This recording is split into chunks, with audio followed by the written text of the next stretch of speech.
अड्डे पर Swiss air की फ्लाइट का इंजन हुआ फेल, आग लगने से 6 घायल। सभी यात्रियों और क्रू को इमरजेंसी फ्लाइट के जरिए विमान से सुरक्षित बाहर निकाल लिया गया। 6 यात्रियों का भी मेडिकल चेकअप चल रहा है। कुछ ऐसे यात्री जो फ्लाइट का इस्तेमाल नहीं कर पाए, उनके लिए सीढ़ियों की व्यवस्था की गई थी। दिल्ली एयरपोर्ट से एक बड़े हादसे की खबर सामने आई है। यहाँ स्विस एयर की एक फ्लाइट का इंजन फेल हो गया, इससे आग भी लग गई।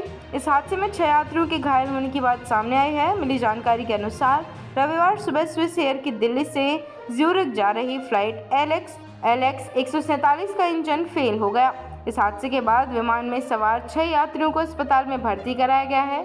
यह घटना तब हुई जब विमान में सवार सभी लोगों को IGIA के रनवे पर इमरजेंसी स्लाइड का इस्तेमाल करके बाहर निकालना पड़ा।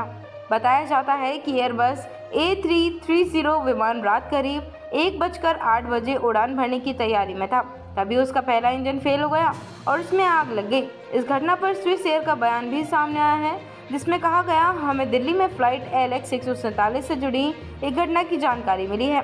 इस घटना में शामिल विमान एयरबस A330 है, जिसका रजिस्ट्रेशन नंबर HBJHK है।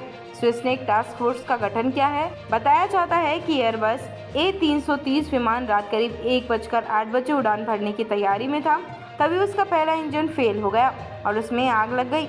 इस घटना पर स्विस एयर का बयान भी सामने आया है, जिसमें कहा गया, हमें दिल्ली में फ्लाइट LX 147 से जुड़ी एक घटना की जानकारी मिली है। इस घटना में शामिल विमान एयरबस A330 है, जिसका रजिस्ट्रेशन नंबर HBJHK है।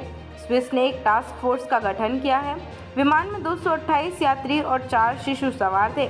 बयान में आगे कहा गया कि उड़ान भरने के कुछ ही देर बाद ही भारतीय समय अनुसार रात 1 बजे के ठीक बाद विमान के एक इंजन में कुछ तकनीकी खराबी आ गई। क्रू ने उड़ान भरने का फैसला रद्द कर दिया और स्थिति का जायजा लेने के बाद एहतियात के तौर पर विमान को खाली कराने का फैसला किया। बयान में कहा गया कि 6 यात्रियों का इलाज चल रहा है, क्रू सुरक्षित है। सभी यात्रियों और क्रू को इमरजेंसी फ्लाइट के जरिए विमान से सुरक्षित बाहर निकाल लिया गया। 6 यात्रियों का भी मेडिकल चेकअप चल रहा है। कुछ ऐसे यात्री जो फ्लाइट का इस्तेमाल नहीं कर पाए, उनके लिए सीढ़ियों की व्यवस्था की गई थी।